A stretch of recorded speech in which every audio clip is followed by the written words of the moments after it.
प्रधानमन्त्री देउबाको घरमा चोरी, अहिलेसम्मको सबै सम्पत्ति स्वाहा। प्रधानमन्त्री शेरबहादुर देउबाको घरमा चोरी भएको छ। आफन्तकोमा गएका बेला प्रधानमन्त्री देउबाका भाइ बस्दै आएको धनगढी स्थित घरमा चोरी भएको हो। धनगढी उपमहानगरपालिका 2 सन्तोषी टोलमा देउबाका भाइ भरत बहादुर देउबा बस्दै आएका थिए र सोही घरमा शुक्रबार दिउँसो आफन्तकोमा गएका बेला सुनका गहना र नगद चोरी भएको हो। भरत बहादुरले सन्तोषी टोलमै रहेको आफन्तको घरमा टीका लगाउन गएको समयमा चोरी भएको बताएका छन्। उनले सुनचाँदी गहना तथा नगद पैसा धेरै नै चोरी भएको, सामानसहित भने सुरक्षित रहेको बताएका छन्। हामी ढोकामा तालचा लगाएर नजिकै रहेको आफन्तकोमा टीका लगाउन गएका थियौँ। देउबाले भने तालचा रडले खोलिएको छ। सबै दराज खोलेर नगदसहित 3 तोला सुन र 3 तोला चाँदी लगिएको छ। घरमा चोरी भएको खबर पाउने बित्तिकै प्रहरी परिचालन गरिएको जिल्ला प्रहरी कार्यालय कैलालीका प्रमुख प्रहरी उपरीक्षक एसपी विश्व अधिकारीले बताएका छन्। घटनाको अनुसन्धान भइरहेको बताउँदै चोरी भएको नगद र गहना बारे विस्तृत विवरण प्राप्त भइसकेको प्रहरीले जनाएको छ।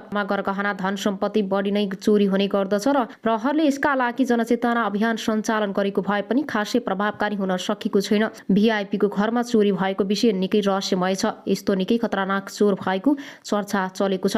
अब आउनुहोस् अर्को समाचारतर्फ लागौँ। ओली कोइराला भेटवार्ता एमसीसी पास गर्न संसद अवरोध खुलाउने छलफलबारे लागेका छन्। नेकपा एमालेका अध्यक्ष केपी शर्मा ओलीले काङ्ग्रेस नेता शेखर कोइराला बीच मंगलबार साँझ भेटवार्ता भएको छ। नेता कोइराला प्रमुख प्रतिपक्षी दलका नेता ओलीलाई भेट्न उनको निवास बालकोट पुगेका थिए। कोइरालाले साँझ ओलीसँग भेटवार्ता गरेको कोइरालाका स्वकीय सचिव दिनेश चन्द्र थपलियाले जानकारी दिनुभयो। भेटमा ओली र कोइराला बीच अमेरिकी सहयोग निकाय मिलेनियम च्यालेन्ज कर्पोरेसन एमसीसी सम्झौता र प्रतिनिधि सभामा एमालेले गरिरहेको अवरोध खुलाउने विषयमा छलफल भएको थपलियाले बताएका छन्। पार्टीको 14औं महाधिवेशनमा सभापतिका प्रत्याशी कोइरालासँग सभापति एवं प्रधानमन्त्री शेरबहादुर देउबाले भने छलफल गरेका छैनन्। ओलीले आइतबार मात्रै प्रधानमन्त्री देउबालाई भेटेका थिए र ओलीसँगको छलफलपछि प्रधानमन्त्री देउबाले सोमबार मन्त्री परिषद बैठकबाट सत्ता गठबन्धनको सहमति विपरीत स्थानीय तह निर्वाचनको मिति तोकेका थिए। सरकारले वैशाख 30 गते स्थानीय तहको निर्वाचन गर्ने मिति तोकेको छ। ओली र कोइराला बीच 2.5 घण्टा भेटवार्ता भएको छ। भेटमा नेता कोइरालाले लोकतान्त्रिक व्यवस्थामा जनताको प्रतिनिधि सभाबाट निकास खोज्न उपयुक्त हुने भन्दै संसदमा निरन्तरको अवरोध खुलाउन आग्रह गरेका थिए। सधैँ संसद अवरोध गर्नु र संसदलाई बन्धक बनाउनु न्यायपूर्ण भएन। संसदमा अवरोध अन्त्य गर्नुस्, संसदभित्रबाटै निकास खोजौँ र भेटमा कोइरालाले भनेका थिए। अब आउनुहोस् अर्को समाचारतर्फ लागौँ। जसपा फुटेको सङ्घारमा सकेसम्म पार्टीभित्रै 49% पुर्याउने त्यो नभए अर्को पार्टी गठन गर्ने तयारीमा भट्टराई पक्षधर। अध्यक्ष उपेन्द्र यादव र संघीय परिषद अध्यक्ष बाबुराम भट्टराई बीच द्वन्द चर्को बनेपछि जनता समाजवादी पार्टी जसपा फुटेको सङ्घारमा पुगेको छ। यादवमाथि एकलौटी ढङ्गले काम गरेको आरोप लगाउँदै आएको भट्टराई पक्षबाट पार्टीमा सम्मेलन सकेसम्म 51% पुर्याउने नभई अर्को पार्टी गठन गर्ने तयारीमा जुटेको छ। अध्यक्ष यादवलाई अन्तिम दबावका रूपमा तत्काल केन्द्रीय समिति बैठक झुकाउन आग्रह गरिएको, त्यो नमाने बहुमत सदस्यको अधिकार प्रयोग गरेर बैठक बस्ने तयारी रहेको भट्टराई पक्ष एक नेताले बताएका छन्। सकेसम्म 42% पुर्याएर जसपा कब्जा गर्ने हो ती नेताले भने, त्यो नभए अर्को पार्टी गठन हुन्छ। ती नेताले पार्टी विभाजनपछि लोकतान्त्रिक समाजवादी पार्टी लोसपासँग एकताको प्रयास हुने पनि जानकारी दिए। भट्टराईजी र लोसपाका नेताबीच छलफल र भेटघाट भइरहेको छ। उनले भने जसपा दुई पक्ष बीच पहिलेदेखि नै तिक्तता रहे पनि राष्ट्रिय सभा निर्वाचनमा प्रदेश 1 का हेमराज राई पराजित भएपछि भट्टराई पक्ष झन तैरिँदै गएको हो। राईलाई यादव पक्षले मत नदिएको भट्टराई पक्षको दाबी छ। यादवले पार्टी निर्णय बिना प्रदेश 2 को राष्ट्रिय सभा निर्वाचनमा मोहम्मद सिद्दिकीलाई टिकट दिएको पनि भट्टराई पक्षको आरोप छ।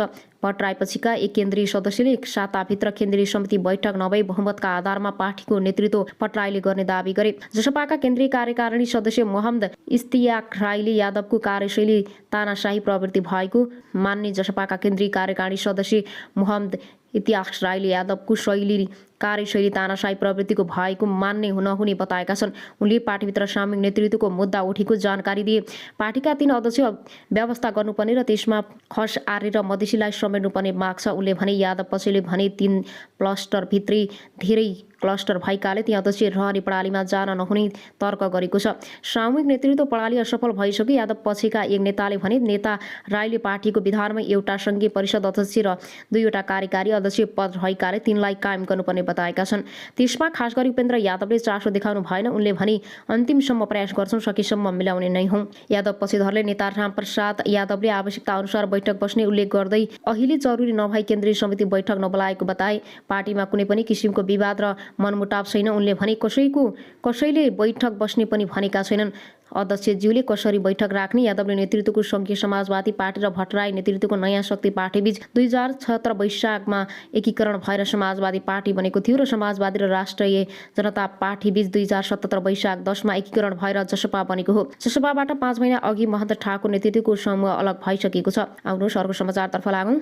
3 जनालाई पक्राउ गरेको थियो। यसैगरी आउनुहोस् अब अर्को समाचारतर्फ लागौँ। भैँसी चोरी भएको घटनाको अनुसन्धान गर्न गाउँ पुगेका प्रहरीलाई नै यसरी रुखमा बाँधेका छन्। अनुसन्धानका लागि भन्दै गाउँमा गएको एक प्रहरीलाई स्थानीय रुखमा बाँधेको भिडियो अहिले सार्वजनिक सञ्जालमा भाइरल भएको छ। भैँसी चोरी भएको विषयमा उजुरी परेपछि अनुसन्धानका लागि गएको प्रहरीले नराम्रो हरकत गरेपछि प्रहरीलाई नै स्थानीय रुखमा बाँधेका हुन्। स्थानीयका अनुसार ती प्रहरीले महिला जिस्काएका थिए र अनुसन्धानका लागि गाउँ पुगेको प्रहरीले महिलालाई देखेर नराम्रो हरकत गर्न लागेपछि स्थानीय रिसाए। उनीहरूले प्रहरीलाई नै रुखमा बाँधिदिए र यस्तो घटना घटेको हो। यो भिडियो सामाजिक सञ्जालमा भाइरल भइरहेको छ। स्थानीयको चितौडगढमा एक प्रहरी अधिकारी गाउँमा पुगेका थिए र प्रहरीमा भैँसी चोरी भएको उजुरी परेको थियो र उसलाई चोरीको आरोप लागेको थियो। सोही घरमा सोधपुछका लागि गएका प्रहरी नै समस्यामा परेका हुन् र प्रहरीलाई रुखमा बाँधेको खबर पाएपछि प्रहरी चौकीबाट थप प्रहरी टोली पुगेको थियो। ती प्रहरीलाई उद्धार गरिएको छ र प्रहरीले घटनाको अनुसन्धान सुरु गरेको जनाएको छ। प्रहरी र स्थानीय दुवै तर्फबाट एक अर्कालाई आरोप लगाउँदै उजुरी परेका छन्। अब आउनुहोस् अर्को समाचारतर्फ लागौँ। कार्यकाल नसकिँदै जाने भए अधिकांश जनप्रतिनिधि सर्वोच्च अशोकलाल। सरकारले घोषणा गरेकै समयमा निर्वाचन भए मध्य प्रदेशका सबै जनप्रतिनिधि कार्यालय सकिनुभन्दा 4 महिना अघि नै पदमुक्त हुने भएका छन्। यसअघि 3 चरणमा निर्वाचन भए पनि अब एकै चरणमा निर्वाचन गर्ने निर्णय सोमबार बसेको मन्त्री परिषद बैठकले गरेको छ। सोमबार मन्त्री परिषद बैठकले 2079 वैशाख 30 गते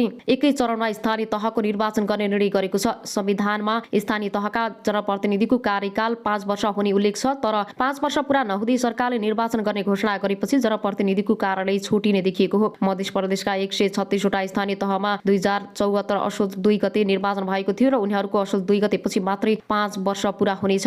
2073 वैशाख 31 गते पहिलो चरणमा बागमती गण्डकी र कर्णाली प्रदेशका 283 स्थानीय तहमा निर्वाचन भएको थियो। असार 14 गते प्रदेश नम्बर 1 लुम्बिनी र सुदूरपश्चिममा निर्वाचन गरिएको थियो। असार 14 गते निर्वाचन भएका 3 वटा प्रदेशका जनप्रतिनिधिको पनि 5 वर्ष पूरा हुने छैन, तर आगामी जेठ 6 गते नयाँ जनप्रतिनिधि सबै स्थानीय तहमा एकसाथ आउने गरी कार्यतालिका अगाडि बढाएको निर्वाचन आयोगले जनाएको छ। निर्वाचन आयोगका प्रवक्ता शालिग्राम शर्मा पौडेलले अब 3 चरणमा चुनाव गर्नु व्यावहारिक नहुने बताएका छन्। 2-4 महिना अथवा 1-2 दिन निर्वाचन विधि कार्यालय तलमाथि पर्न सक्छ, जसको निर्वाचन जुन मितिमा भएको हो त्यही मितिमा निर्वाचन गर्न व्यावहारिक हुन्न, शर्माले नेपाल खबरसँग भने। अहिले सरकारले गरेको निर्णय कानुन बमोजिम छ। यही मितिमा सबै स्थानीय तहको निर्वाचन हुन्छ। जेठ 6 गते नयाँ जनप्रतिनिधिले पद बहाली गर्नुहुन्छ। स्थानीय तह निर्वाचन ऐनमा नेपाल सरकारले स्थानीय तहको निर्वाचन गराउन मिति तोक्ने उल्लेख छ, तर त्यस्तो निर्वाचनको मिति तोक्नु भन्दा अघि नेपाल सरकारले निर्वाचन आयोगको परामर्श लिनुपर्नेछ। तोकिएको मितिमा एकै चरणमा निर्वाचन गराउन सम्भव नभएमा तोकिएको मितिबाट निर्वाचन सुरु हुने गरी 2 वा 2 भन्दा बढी चरणमा निर्वाचन सम्पन्न गर्न अलग अलग मिति समेत तोक्ने सक्ने व्यवस्था छ। ऐनको दफा 4(3) मा एउटा प्रदेशको चुनाव एकै चरणमा तोक्ने पर्ने व्यवस्था छ। उपदफामा 4 मा अलग अलग मितिमा सम्पन्न भएको निर्वाचन उपदफा 1 बमोजिम तोकिएको मितिमा सम्पन्न भएको मानिने उल्लेख छ। आयोगका प्रवक्ता शर्माले पनि यही व्यवस्था अनुसार निर्वाचनको मिति तोकिएकाले कानुनी जटिलता केही नहुने बताउँछन्। तर अधिवक्ता ओम प्रकाश अर्यालले भने 5 वर्ष नपुग्दै जनप्रतिनिधिलाई हटाएर जनप्रतिनिधि र मतदानको पनि अधिकार हनन हुने बताए। पहिलो चरणमा निर्वाचित जनप्रतिनिधिले पूरा कार्यकाल काम गर्न अरूले पनि 5 वर्ष नै काम गर्नुपर्ने बताउँछन्। अर्यालले भने संविधानसँग बाँझिएको ऐन संशोधन गर्नुपर्छ, तर जनप्रतिनिधिलाई अगाडि नै पदमुक्त गर्न मिल्दैन। संविधानमा कार्यकाल सकिएको 6 महिनाभित्रमा निर्वाचन गर्नुपर्ने उल्लेख छ, तर स्थानीय तह निर्वाचन ऐनमा कार्यकाल सकिनु 2 महिना पहिले नै निर्वाचन गर्नुपर्ने उल्लेख छ। संविधान र ऐन बाँझिएका कारण यो प्रकार पनि अदालत प्रवेश गर्न लगभग निश्चित रहेको कानुन व्यवसायी बताउँछन्। कार्यालय भन्छन् एकै चरणमा गर्दा केही ठाउँको चुनाव पहिले नै भए पनि कार्यरतको 5 वर्ष पूरा भएपछि मात्रै नयाँको कार्यकाल सुरु हुनुपर्छ। 3 चरणमा चुनाव भयो भने 3 चरणमै नयाँ आउनुपर्छ। ऐनमा 2 महिना पहिले नै चुनाव गराउनुपर्छ भन्ने व्यवस्थाले कार्यकाल सकिनु पहिले नै भन्ने बनाउनु पर्ने उनको सुझाव छ।